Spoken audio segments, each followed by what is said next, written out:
Peu connue en France, la distinction analytique-synthétique est l'un des piliers de l'empirisme en général et de la méthode scientifique en particulier. En effet, elle traduit, dans la langue de tous les jours, le fait que la connaissance scientifique provient soit de l'expérience, c'est-à-dire de l'observation, soit de la logique appliquée à l'expérience. Les origines de la distinction remontent au XIVe siècle et à Guillaume d'Occam, mais c'est David Hume, puis Immanuel Kant, qui lui donnèrent son expression définitive.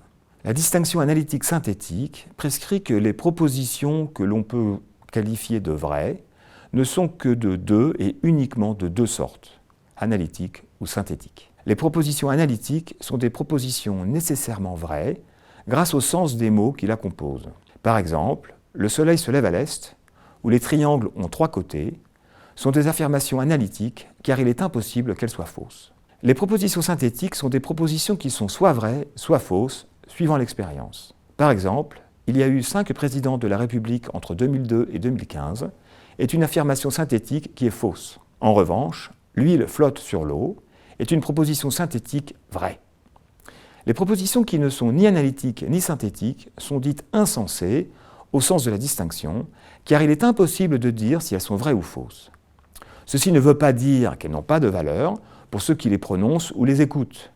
Par exemple, « Dieu existe » ou « Je vous aime » sont des affirmations insensées, puisque leur vérité logique ou empirique ne peut être établie, mais qui ont une grande importance pour ceux qui les acceptent. En entreprise, seules les propositions synthétiques permettent au manager de prendre des décisions, car elles se rapportent à des faits avérés ou possibles.